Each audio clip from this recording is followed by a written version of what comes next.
आणि शेतकऱ्यांना आनंदी दिवस द्या हे आईच्या चरणी साकडं घाला. जर मराठा गॅझेटियरसाठी मागणी केली कोल्हापुरातल्या अनेक आंदोलकांनी आपण हैदराबाद गॅझेट त्या ठिकाणी लागू केल्यानंतर कोल्हापुरातला कोल्हापूर गॅझेटची लागू करावाची मागणी समोर आली. शाहू महाराजांविषयी ही मागणी काय आपण हा विषय पूर्वीपासून कायम मांडलाय.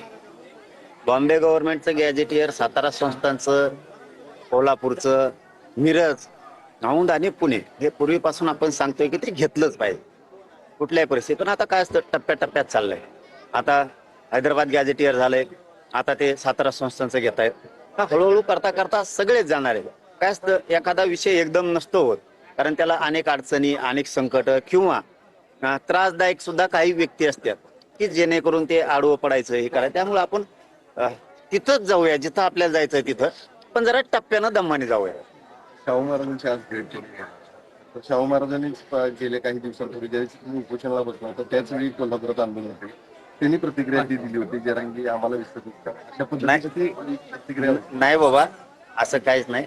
आपली राजगादी आहे आणि आपण कधीही विसरत नाही.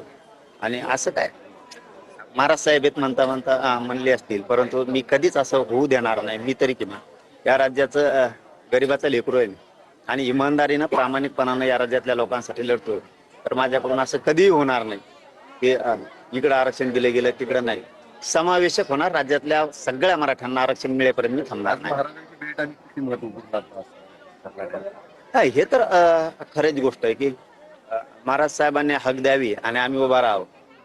त्यांनी सांगितलं एकदा यायलाच लागतं. तब्येत बरी लागली की येतो, कारण हॉस्पिटलला होतो क्वेश्चन सुटल्याच्या नंतर. तब्येत बरी लागली ते लगेच ताबडतोब महाराज साहेबांच्या भेटीसाठी आलोय. आणि सातारा गॅजेट आता घेत आहेत लगेच. अभ्यास कोल्हापूरचा सुद्धा सुरू आहे. पण आता महाराज साहेबांशी चर्चा करून आणखीन त्यांचं जास्तीचं काय म्हणणं आहे ते लगेच सरकारला पुन्हा सांगतो. काल रोहित पवारांच्या आंदोलनाला तुम्ही भेट दिलेली होती, त्यानंतर काल रात्री त्यांनी आंदोलन मागे घेतलेलं आहे. सरकारकडून त्यांना काही आश्वासनं दिली गेलेली आहेत, त्याचं फक्त आंदोलन मागे घेतलंय सरकार.